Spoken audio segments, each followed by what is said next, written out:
ಇತ್ತೀಚಿನ ಸಂಚಿಕೆಗಳನ್ನು ಜಾಹೀರಾತಿನ ಕಿರಿಕಿರಿ ಇಲ್ಲದೆ ನೋಡಿ.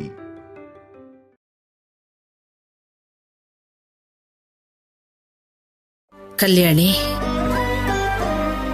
ನಿನಗೆ ನಮ್ಮೇಲೆ ಪ್ರೀತಿ ಇದೆ ಅಲ್ವಾ? ನಮ್ಮನ್ನ ನಂಬು, ನಿನಗೇನು ತೊಂದರೆ ಆಗೋದಿಲ್ಲ. ನಿಮ್ ಪ್ರೀತಿ ಕಡಿಮೆ ಅಂತ ನಾನು ಯಾವತ್ತೂ ಅನ್ಕೊಳ್ಳಲ್ಲ ಅಜ್ಜಿ. ಆದ್ರೆ ಆ ಸಿದ್ದು ಕರೆಕ್ಟ್ ಪರ್ಸನ್ ಅಲ್ಲ. ನಿಮಗೆ ಅವನ ಬಗ್ಗೆ ಗೊತ್ತಿಲ್ದಿರ ನೀವು ಮೋಸ ಹೋಗ್ತಿದ್ದೀರಾ. ನನಗೆ ಇನ್ನೊಂದ್ ಸ್ವಲ್ಪ ಟೈಮ್ ಸಿಕ್ಕಿದ್ರೆ ಅವ್ನ್ ಕೆಟ್ಟವನು ಅಂತ ಪ್ರೂವ್ ಮಾಡ್ತಿದ್ದೆ. ನೀನಿನ್ನೇನು ಯೋಚನೆ ಮಾಡ್ಬೇಡ ಕಲ್ಯಾಣಿ. ನೀನು ಸಿದ್ದು ಒಬ್ರನ್ನೊಬ್ರು ಪ್ರೀತಿಸಿದ್ದೀರಾ.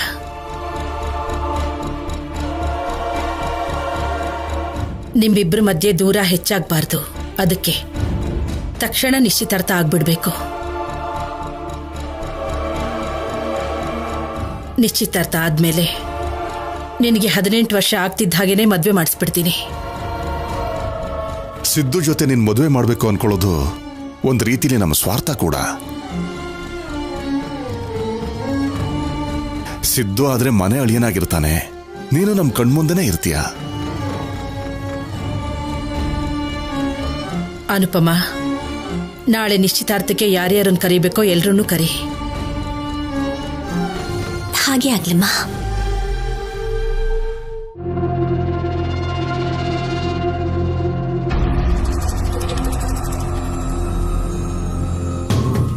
ಕೋಟಿ ರೂಪಾಯಿ ಬೆಲೆ ಬಾಳೋ ಭೂಮಿ ಒಡವೆನ ಕಾಣಿಕೆಯಾಗಿ ಕೊಡ್ತೀನಿ. ಸರಿನಾ? ಕೋಟಿ ರೂಪಾಯಿ ಬೆಲೆ ಬಾಳೋ ಭೂಮಿ ಒಡವೆನ ಕಾಣಿಕೆಯಾಗಿ ಕೊಡ್ತೀನಿ. ಸರಿನಾ? ಸ್ತ್ರೀತನ ಅನ್ನೋ ಒಂದು ದೊಡ್ಡ ಮಾತಿದೆ ಅಲ್ವಾ ಬಿಗ್ರೆ, ಅದು ನನ್ ಮರ್ತೇ ಹೋಗ್ಬಿಟ್ಟಿದ್ನಲ್ಲ. ನನ್ ಮಗ ಏನ್ ಬಂಗಾರ, ವಜ್ರದಂತ ಹುಡುಗಿನ ಪ್ರೀತಿ ಮಾಡಿದಾನೆ. ನೀವು ಕೊಡೋ ದುಡ್ನಲ್ಲಿ ಅನ್ಯೋನ್ಯವಾಗಿ ಬದುಕಲ್ವಾ ಏನೋ? ಅಮ್ಮ ಸೊಸೆ ದೃಷ್ಟಿ ತೆಗಿಯೋ ಹಾಗಿದ್ಯಾ? ಕೋಟಿ ರೂಪಾಯಿ ವರದಕ್ಷಿಣೆ ಕೊಡ್ತೀನಿ ಅಂತಿದ್ದಾಗೇನೆ ಅಮ್ಮ ಕಲ್ಯಾಣಿನೇ ಮನೆ ಸೊಸೆ ಅಂತ ಫಿಕ್ಸ್ ಆಗೋಗಿದ್ದಾಳೆ. ಅಮ್ಮ ಬಂದಿರೋದಕ್ಕೆ ಸಂಪದ ಕನ್ಫರ್ಮ್ ಆಗಿ ಟೆನ್ಷನ್ ಆಗೋಗಿರ್ತಾಳೆ. ಸಂಪದನ್ನ ಮೀಟ್ ಮಾಡಿ ಪ್ಲಾನ್ ಎಕ್ಸ್ಪ್ಲೇನ್ ಮಾಡೋಣ ಅಂದ್ರೆ ಟೈಮೇ ಸಿಗ್ತಿಲ್ಲ. ಹೇಗೆ ಸಂಪದನ್ನ ಮೀಟ್ ಮಾಡೋದು?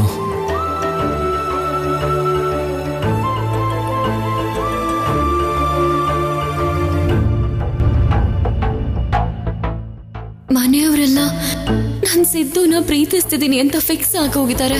ನನ್ ಜೀವನ ಚೆನ್ನಾಗಿರ್ಬೇಕು ಅಂತ ದುಡ್ಡು ಕೂಡ ಲೆಕ್ಕ ಆಗ್ತಿಲ್ಲ. ಆದ್ರೆ ಸಿದ್ದು ಕೆಟ್ಟವನು. ಅವನು ಮನೆಯಲ್ಲಿ ಎಲ್ಲರಿಗೂ ಮೋಸ ಮಾಡ್ತಿದ್ದಾನೆ ಅಂತ ಯಾರಿಗೂ ಅರ್ಥನೇ ಆಗ್ತಿಲ್ಲ.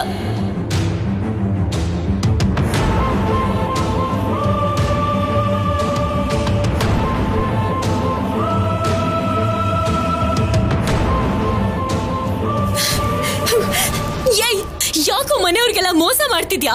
ನಿನ್ನ ಎಲ್ರು ಎಷ್ಟು ನಂಬಿದ್ದಾರೆ ಗೊತ್ತಾ? ನಂಬಿದ್ರೇನೆ ಅಲ್ವಾ ಬಂಗಾರ ಮೋಸ ಮಾಡೋದು. ಆದ್ರೂ ನಿನಗ್ ಮನ್ಸ್ ಹೇಗೋ ಬರುತ್ತೆ? ಪ್ರೀತಿಸಿರೋ ಹುಡುಗಿಗ್ ಮೋಸ ಮಾಡಿ ಮದ್ವೆ ಮಾಡ್ಕೊಳ್ಳೋದಕ್ಕೆ. ಬೆಳಿಗ್ಗೆ ಆದ್ರೆ ಎಂಗೇಜ್ಮೆಂಟ್ ಅಂತಿದ್ದಾರೆ. ನನ್ ಲೈಫ್ ಜೊತೆ ಆಟ ಆಡ್ಬೇಡ ಸಿದ್ದು. ಮರ್ಯಾದೆಯಿಂದ ಬಂದು ಎಲ್ಲರ ಮುಂದೆ ನಿಜ ಒಪ್ಕೋ. ಏನಂತ? ನೀನು ನನ್ನ ಪ್ರೀತಿಸ್ತಿಲ್ಲ ಅಂತ. ಕಲ್ಯಾಣಿ, ಏನ್ ಮಾತಾಡ್ತಾ ಇದೀಯ ನೀನು? ನಾನ್ ನಿನ್ನ ಪ್ರೀತಿಸ್ತಿದ್ದೀನಿ ಅನ್ನೋದು ನಿಜ. ನನ್ ಲವ್ವರ್ ಅಷ್ಟಲ್ದೇ ಇದ್ರು ನೋಡ್ತಾ ನೋಡ್ತಾ ನೀನು ಚೆನ್ನಾಗೇ ಇದೆಯಾ. ಸಾಯಿಸ್ಬಿಡ್ತೀನಿ. ಯಾರಾದ್ರೂ ನಮ್ಮನ್ನ ಹೀಗ್ ನೋಡಿ ಏನ್ ಮಾಡ್ತಾ ಇದ್ದೀರಾ ಅಂತ ಕೇಳಿದ್ರೆ ರೊಮ್ಯಾನ್ಸ್ ಮಾಡ್ತಿದೀವಿ ಅಂತೀನಿ.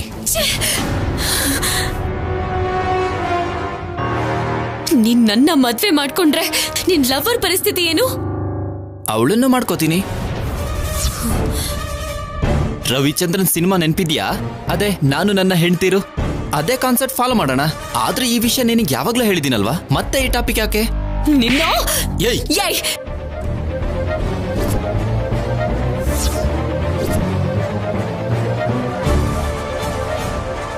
ನೀನಿಷ್ಟು ಕೆಟ್ಟವನು ಅಂತ ಗೊತ್ತಿಲ್ದೆ ಈ ಮನೆಯವರೆಲ್ಲ ನಿನ್ನ ತಲೆ ಮೇಲೆ ಕೂರಿಸ್ಕೊಂಡು ಮೆರೆಸ್ತಿದ್ದಾರೆ. ಒಂದು ಸಾಕ್ಷಿ ಸಿಕ್ಕಿದ್ರೆ ಸಾಕು ಕಣೋ. ನಿನ್ ಚಾಪ್ಟರ್ನ ಕ್ಲೋಸ್ ಮಾಡಿಸ್ತೀನಿ. ನನ್ ಬಗ್ಗೆ ನಿನಗೆ ಸರಿಯಾಗಿ ಗೊತ್ತಿಲ್ವೇ? ಆಗೋದನ್ನ ಸುಮ್ನೆ ನೋಡ್ತಾ ಇರೋ, ನಿಂಗೆ ಒಳ್ಳೇದು. ನನ್ ಬಗ್ಗೆ ನೀನ್ ತಿಳ್ಕೊಂಡು ಎಲ್ಲರಿಗೂ ಗೊತ್ತಾಗೋ ಹಾಗೆ ಮಾಡೋದಕ್ಕೆ ಟ್ರೈ ಮಾಡಬೇಡ. ನಾನು ಒಳ್ಳೆಯವನಲ್ಲ, ಇಷ್ಟೊತ್ತಿಗಾಗ್ಲೇ ನಿನಗೆ ಗೊತ್ತಿರುತ್ತೆ. ನೀನ್ ನನ್ನ ಲವ್ವರ್ ಅಲ್ದೇ ಇದ್ರು ನನ್ನ ಲವ್ವರ್ ಅಂತ ಹೇಳಿ ನಿನ್ನ ಇಮೇಜ್ ಡ್ಯಾಮೇಜ್ ಮಾಡಿದೀನಿ. ಒಬ್ರಾದ್ರೂ ನಿನಗೆ ಸಪೋರ್ಟ್ ಮಾಡಿದ್ರಾ? ಇಲ್ಲ. ಸಿದ್ದು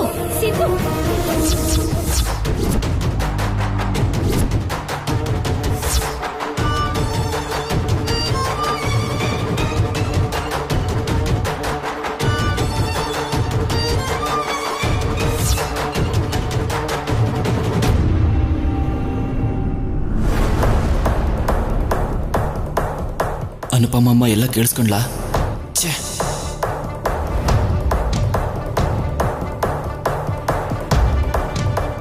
ಅಮ್ಮ ಕೇಳಿಸ್ಕೊಂಡ್ಯಾ ಈ ಸಿದ್ದು ಏನಂತ ಅಂತ? ನೀವಿಬ್ರು ಸಣ್ಣ ಸಣ್ಣ ವಿಷಯಕ್ಕೆ ಜಗಳ ಮಾಡೋದನ್ನ ನೋಡುವಷ್ಟು ತಾಳ್ಮೆ ನನಗಿಲ್ಲ ಕಲ್ಯಾಣಿ. ಮತ್ತೆ ಸಿದ್ದು ಜೊತೆ ಜಗಳ ಮಾಡಿ ಅವನ ಮೇಲೆ ಚಾಡಿ ಹೇಳೋದಕ್ಕೆ ಪ್ರಯತ್ನ ಪಡ್ತಿದ್ಯಾ ಅಲ್ವಾ?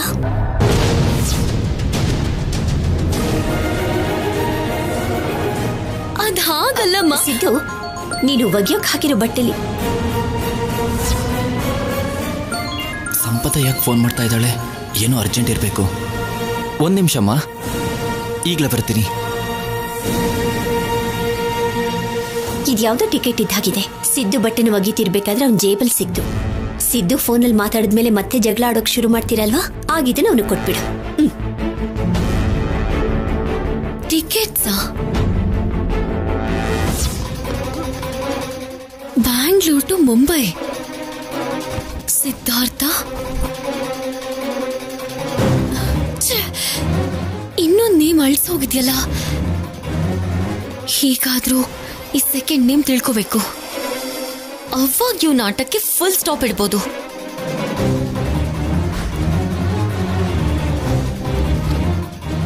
Hello Siddu, Sam. ಒಂದ್ ನಿಮಿಷ ಈ ಕಡೆ ಬಾ. ಸ್ಯಾಮ್, ಬಾ. ಏನಾಯ್ತು ಸ್ಯಾಮ್?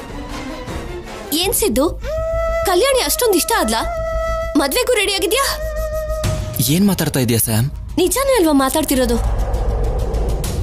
ನಿಮ್ಮಮ್ಮ ಬಂದ್ರು, ವರದಕ್ಷಿಣೆ ಬಗ್ಗೆ ಮಾತಾಡ್ಕೊಂಡ್ರು, ಜೋಡಿಯಾಗೆ ಹೋಗಿ ನಿಶ್ಚಿತಾರ್ಥಕ್ಕೆ ಉಂಗ್ರ ಕೂಡ ತಗೊಂಡ್ರಿ. ಸಡನ್ ಆಗಿ ನಿನ್ ಮನ್ಸು ಬದಲಾಯ್ತಾ? ಅಥವಾ ಆ ಕಲ್ಯಾಣಿ ನೋಡಿದ ತಕ್ಷಣ ಬದಲಾಯ್ತಾ? ಒಟ್ನಲ್ಲಿ ನನ್ನ ಬಿಡ್ಬೇಕಂತ ನಿರ್ಧಾರ ಮಾಡಿದ್ಯಾ?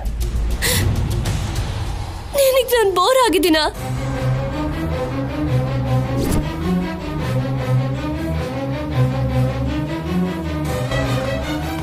ಇಲ್ಲಾಂದ್ರೆ 1 ವರ್ಷ ಬೇರೆ ಅವನ ಜೊತೆ ಸಂಸಾರ ಮಾಡಿದೀನಿ ಅಂತ ಅನ್ಕೊಂಡ್ಯಾ? Sam, Sam, Sam.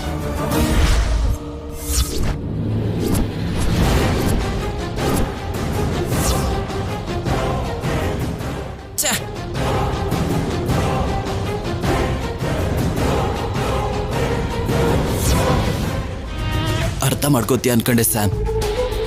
ಹೀಗೆ ನನ್ನ ಪ್ರೀತಿನ ಅನುಮಾನಿಸ್ತೀಯ ಅಂತ ಅನ್ಕೊಂಡಿರ್ಲಿಲ್ಲ. ಪ್ರೀತಿಸಿರೋ ಹುಡುಗಿ ಪರಿಸ್ಥಿತಿ ಚೆನ್ನಾಗಿಲ್ದೇ ಇರೋದಕ್ಕೆ ಮದ್ವೆ ಮಾಡ್ಕೊಂಡು 1 ವರ್ಷ ಸಂಸಾರ ಮಾಡಿದ್ರೆ ಆ ಹುಡುಗಿ ಮೇಲಿನ ಪ್ರೀತಿನ ಮರ್ತೋಗೋ ಅಂತವನಲ್ಲ ಸ್ಯಾಮ್. ನಾನು ಪ್ರೀತಿಸಿದ್ದು ನಿನ್ ಮನ್ಸನ್ನ, ಶರೀರನಲ್ಲ.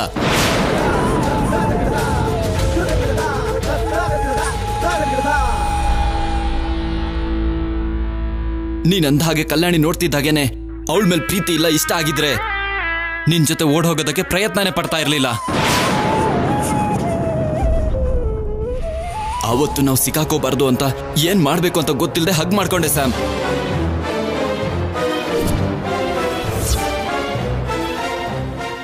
ಎಲ್ಲರ ಮುಂದೆ ಐ ಲವ್ ಯು ಅಂತ ಹೇಳಿದೆ ಅಷ್ಟೇ.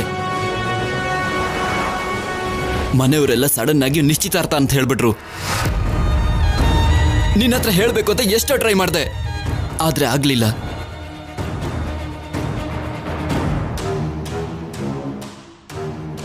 ಅವತ್ ರಾತ್ರಿ ಕೂಡ ನೀನ್ ಅಂದ್ಕೊಂಡು ಕಲ್ಯಾಣಿಗೆ ಹೆಚ್ಚು ಕಡಿಮೆ ಎಲ್ಲ ಹೇಳ್ಬಿಟ್ಟೆ. ಪುಣ್ಯಕ್ಕೆ ಎಲ್ಲೂ ನಿನ್ನ ಹೆಸರು ಬರಲಿಲ್ಲ. ಆದ್ರೆ ರಿವರ್ಸ್ ಅಲ್ಲಿ ನೀನ್ ನನಗೆ ಶಾಕ್ ಕೊಟ್ಟೆ ಸ್ಯಾಮ್. ನಿಜವಾಗ್ಲೂ ಅವಳು ಇಷ್ಟ ಇಲ್ಲ ಅಂದ್ರೆ ನಿಶ್ಚಿತಾರ್ಥಕ್ಕೆ ಯಾಕೆ ಓಕೆ ಅಂದೆ? 2ನೇ ಸಲ ಶಿವ ಪಾರ್ವತಿ ಅಜ್ಜಿ ನಿಮ್ಮಿಬ್ರಲ್ಲಿ ಯಾರೊಬ್ರು ಪ್ರೀತಿಸಿಲ್ಲ ಅಂತ ಹೇಳಿದ್ರು, ಮದ್ವೆ ನಿಲ್ಲಿಸ್ಬಿಡ್ತೀನಿ ಅಂತ ಹೇಳಿದ್ರು. ಆದ್ರೂ ನೀನ್ ಹೇಳಲಿಲ್ಲ, ಕಲ್ಯಾಣಿನೂ ಹೇಳಲಿಲ್ಲ. ಅಂದ್ರೆ ಕಲ್ಯಾಣಿ ನೀನು ಇಬ್ರು ಪ್ರೀತಿಸ್ತಿದ್ದೀರಾ ಅಲ್ವಾ? ಏನ್ ಮಾತಾಡ್ತಾ ಇದೀಯ ಸ್ಯಾಮ್? ನಾವು ಪ್ರೀತಿಸ್ತಿದ್ದೀವಿ ಅಂದ್ರೇನು? ಕಲ್ಯಾಣಿ ಬೇಕು ಅಂತಾನೆ ಡ್ರಾಮಾ ಮಾಡ್ತಿದ್ದಾಳೆ. ಡ್ರಾಮಾ ಯಾಕೆ ಮಾಡ್ತಾಳೆ? ಆ ತರ ಡ್ರಾಮಾ ಮಾಡಿ ಅವಳ ಲೈಫ್ನ ಯಾಕೆ ಸ್ಪಾಯ್ಲ್ ಮಾಡ್ಕೋತಾಳೆ? ಅಯ್ಯೋ, ನನ್ನ ನಂಬು ಸ್ಯಾಮ್ ಪ್ಲೀಸ್. ನಮ್ಮಿಬ್ರಿಗೋಸ್ಕರ ಮಾರ್ಚ್ 27ಕ್ಕೆ ನಾವಿಬ್ರು ಓಡ್ ಹೋಗೋದಕ್ಕೆ ಮುಂಬೈ ಫ್ಲೈಟ್ ಟಿಕೆಟ್ ಕೂಡ ಬುಕ್ ಮಾಡಿಸಿಟ್ಟಿದ್ದೀನಿ. ಕಲ್ಯಾಣಿ ಜೊತೆ ಎಂಗೇಜ್ಮೆಂಟ್ ಅನ್ನೋದು ಒಂದು ಡ್ರಾಮಾ ಅಷ್ಟೇ. ಓಕೆನಾ? ಬಿಲೀವ್ ಮಿ ಸ್ಯಾಮ್, ನನ್ನ ನಂಬಿಲ್ಲ ಅಂದ್ರೂ ನಮ್ಮ ಪ್ರೀತಿ ನಂಬು. ನಾವು ಕಂಡಿರೋ ಕನ್ಸನ್ನಾದ್ರೂ ನಂಬು.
ಏನ್ ಸಂಪದ, ಇಬ್ರು ಇಲ್ಲಿದ್ದೀರಾ?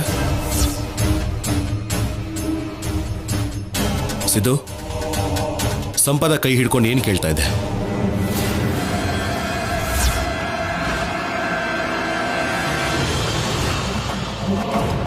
ಸಾರಿ ಕೇಳ್ತಿದ್ದೀನಿ. ವಾಟ್? ಹೌದು ಬ್ರೋ, ರಾತ್ರಿ ಕಲ್ಯಾಣಿ ಜೊತೆ ಆದ ಗಲಾಟೆಯಲ್ಲಿ ಸಂಪದ ಅಡ್ಡ ಬಂದಿದ್ದಕ್ಕೆ ಕೋಪ ಬಂದು ತಳ್ಳಿಬಿಟ್ಟೆ. ಅದಕ್ಕೆ ಸಾರಿ ಹೇಳ್ತಿದ್ದೀನಿ.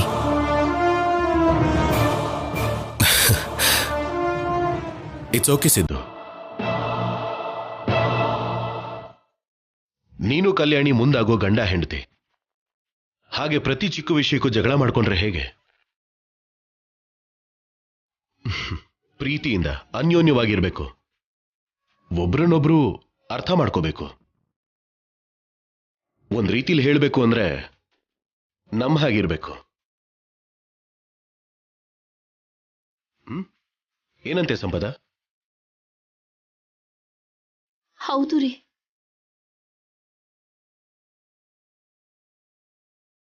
ಸಾರಿನ ಹೋಗಿ ಕಲ್ಯಾಣಿಗೆ ಹೇಳಿಸಿದ್ದು ಕೂಲ್ ಆಗ್ತಾಳೆ. ಸಂಪದ ಬಾ.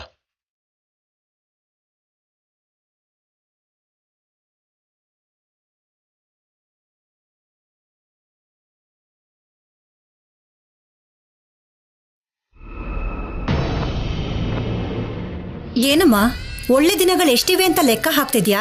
ಮದ್ವೆ ಅಂದ್ರೇನೆ ಶುಭ ಕಾರ್ಯ. ಮಾಡೋ ಕೆಲ್ಸಗಳಿಗೆ ಒಳ್ಳೆ ದಿನಗಳು ಮುಹೂರ್ತನ ನೋಡ್ಬೇಕಲ್ವಾ? ಎಲ್ರಿಗೂ ದಿನಗಳು ಜಾತಕಗಳು ಎಲ್ಲಾನು ಚೆನ್ನಾಗಿದೆ, ನನ್ನನ್ ಬಿಟ್ಟು. ಏನ್ ಮಾಡೋದು? ಹುಟ್ಟಿದ ನಕ್ಷತ್ರ ಅನುಗ್ರಹ ಚೆನ್ನಾಗಿರ್ಬೇಕಲ್ಲ. ನಕ್ಷತ್ರ ಅನುಗ್ರಹ ಚೆನ್ನಾಗಿಲ್ದೇ ಇದ್ರು ನಿನ್ನ ಅನುಗ್ರಹ ಇದ್ರೆ ಜೀವನ ಚೆನ್ನಾಗಿರತ್ತೆ ಅಂತ ಕೆಲವ್ನ ನೋಡಿದ್ರೆ ಅರ್ಥ ಆಗತ್ತಮ್ಮ. ನೀನ್ ಹೊಡೆದ್ರು ಬೈದ್ರು ಪ್ರೀತಿಯಿಂದಾನೇ ಅನ್ಕೊಂಡು ಅನ್ಸರ್ಸ್ಕೊಂಡ್ ನಿನ್ ಜೊತೆನೆ ಇದೀನಿ ಅಂತ ನೀನ್ ನನ್ನ. ಅಜ್ಜಿ, ಟ್ಯಾಬ್ಲೆಟ್. ಯಾಕೆ ಸುಮ್ಮನಾದೆ? ಏನು ಹೇಳ್ಬೇಕು ಅಂತ ಆವೇಶದಲ್ಲಿ ಬಂದೆ, ಹೇಳ್ಬಿಡು. ಹೇಳ್ತೇನಮ್ಮ, ಅಷ್ಟಕ್ಕೂ ಇವಳು ಯಾರು?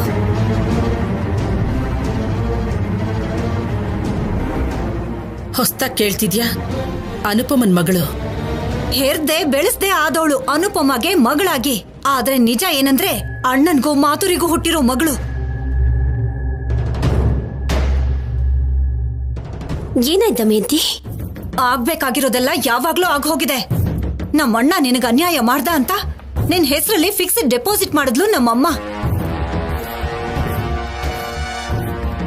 ಜಾಗ ಹೊಲ ಎಲ್ಲಾನು ನಿನ್ ಹೆಸರಿಗೆ ಬರ್ಕೊಟ್ಲು ನಮ್ಮಮ್ಮ. ತನಗ್ ಹೋಗೋದಕ್ಕೆ ಜಾಗ ಇಲ್ಲ, ಆದ್ರೆ ಜೊತೆಗೊಂದು ಬಾಲ ಅನ್ನೋ ಹಾಗೆ ದಾರಿಲ್ ಹೋಗೋ ದರಿದ್ರನ ಮನೆಗ್ ಕರ್ಕೊಂಡ್ ಬಂದು ನನ್ ಮಗಳು ಅಂದೆ. ದಮಯಂತಿ, ಯಾಕಮ್ಮ ಸುಮ್ನಾಗ್ಬಿಟ್ಟೆ? ಹೊಡಿಯಮ್ಮ.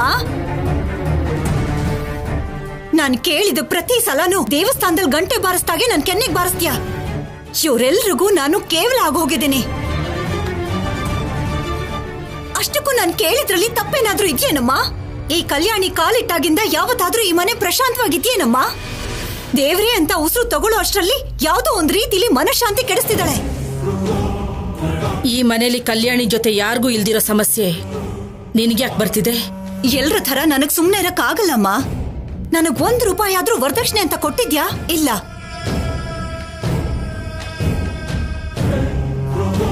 ಯಾಕೆ ಅಂತ ಕೇಳಿದ್ದಕ್ಕೆ ವರದಕ್ಷಿಣೆ ನಾನು ಕೊಡೋದು ಇಲ್ಲ ತಗೊಳ್ಳೋದು ಇಲ್ಲ ಅಂದೆ. ಸರಿ ಅಂತ ನಾನು ಸುಮ್ನೆ ಆದೆ. ಈಗ ಕಲ್ಯಾಣಿ ಮದ್ವೆ ಅಂದೆ, ಅಷ್ಟರಲ್ಲಿ ಸಿದ್ದುನ ಪ್ರೀತಿಸ್ತಾ ಇದ್ದಾಳೆ ಅಂದ್ರು. ಪ್ರೀತ್ಸೋರ್ಗೆ ಯಾವುದೋ ಒಂದು ದೇವಸ್ಥಾನದಲ್ಲಿ ಮದ್ವೆ ಮಾಡೋದನ್ನ ಬಿಟ್ಟು ಸಿದ್ದು ಅವರಮ್ಮ ಕೇಳ್ತಿದ್ದ ಹಾಗೆ ₹1,00,00,000 ಆಸ್ತಿನ ವರದಕ್ಷಿಣೆ ಅಂತ ಕೊಡ್ತಿದ್ಯಾ? ಇದೆಂತ ನ್ಯಾಯನಮ್ಮ?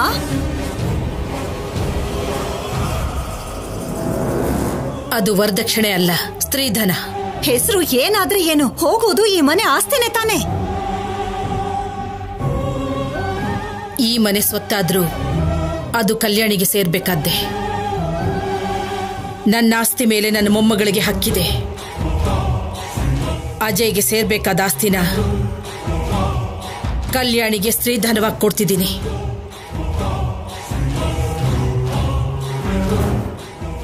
ಆದ್ರೂ ನೀನು ಕೊಡ್ಬೇಕಾದ್ದನ್ನ ಯಾವಾಗ್ಲೂ ಕೊಟ್ಬಿಟ್ಟಿದ್ದೀನಲ್ವಾ? ದಮಯಂತಿ, ಅಮ್ಮ ನನ್ನ ಹೆಸರಲ್ಲಿ ಬರ್ದಿರೋ ಆಸ್ತಿನ ನಾನ್ ತಾನೇ ಏನ್ ಮಾಡ್ಕೊಳಕ್ಕಾಗತ್ತೆ? ನಿನ್ ಹೆಸರಿಗೆ ಬರ್ದು ಬಿಡ್ತೀನಿ ಬಿಡು. ಹಾ, ನೀನು ಬರ್ಕೊಡ್ತೀನಿ ಅಂದ ಕೂಡ್ಲೆ ನಮ್ಮಮ್ಮ ಒಪ್ಕೋತಾಳ? ನಾನ್ ಅದನ್ನ ತಗೊಂಡ್ರೆ ಸುಮ್ನೆ ಇರ್ತಾಳ? ನಮ್ಮಮ್ಮನ್ ಮುಂದೆ ಒಳ್ಳೆವಳು ಹಾಗೆ ಅಮಾಯಕ್ಕೆ ಹಾಗೆ ನಟಿಸ್ಬೇಡ. ಇಲ್ಲಿ ನಟಿಸ್ಬೇಕಾಗಿರೋ ಅಗತ್ಯ ಅನುಪಮಂಗಿಲ್ಲ. ಯಾರೇನ್ ಅನ್ಕೊಂಡ್ರು ಸರಿ, ನನ್ನ ಮೊಮ್ಮಗಳು ಮದ್ವೆನ ಎಷ್ಟೇ ಖರ್ಚಾದ್ರೂ ಅದ್ಧೂರಿಯಾಗಿ ಮಾಡ್ತೀನಿ.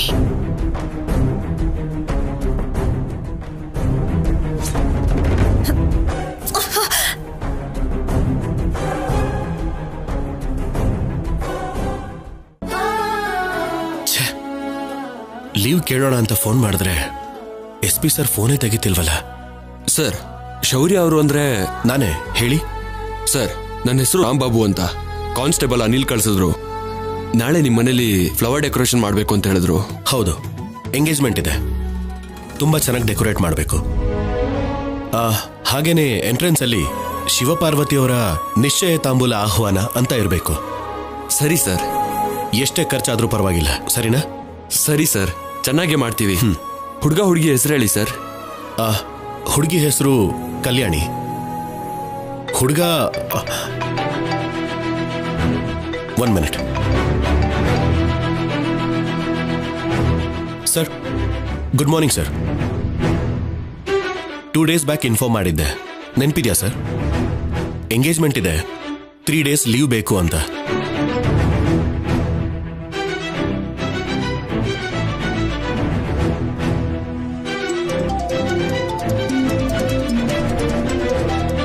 ಇವನೊಬ್ಬ ಶುಗರ್ ಪೇಷಂಟ್. ಫೋನ್ ಮಾಡೋದಕ್ಕೆ ಶುರು ಮಾಡಿದ್ರೆ ಮಾಡ್ತಾನೆ ಇರ್ತಾನೆ.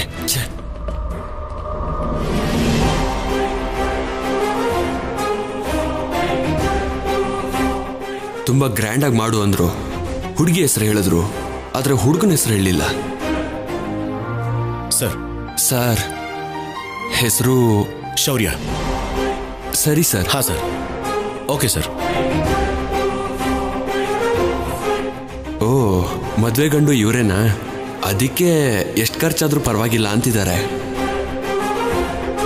Okay sir, thank you sir. ಏನ್ ರಾಮವ್ರೆ, ಸಾಹೇಬ್ರನ್ನ ಮೀಟ್ ಮಾಡಿದ್ರಾ? ಹಾ, ಮೀಟ್ ಮಾಡಿದೆ. ಇದು ಪ್ರೆಸ್ಟೇಜ್ ಇಶ್ಯೂ. ಬ್ಯಾನರ್ ಕ್ವಾಲಿಟಿಲಿ ಡೆಕೋರೇಷನ್ ಅಲ್ಲಿ ವ್ಯತ್ಯಾಸ ಇರಬಾರ್ದು. ಈ ರಾಂಬಾಬು ಡೆಕೋರೇಷನ್ ಬ್ಯಾನರ್ ಕ್ವಾಲಿಟಿ ನೋಡಿದ್ಮೇಲೆ ನೀವೇ ಶಾಕ್ ಆಗ್ತೀರಾ. ನೀವೇ 10 ಜನಕ್ಕೆ ಹೇಳ್ತೀರಾ. ಹೋಗಿ ಬರ್ತೀನಿ. Okay sir, thank you so much. See you sir.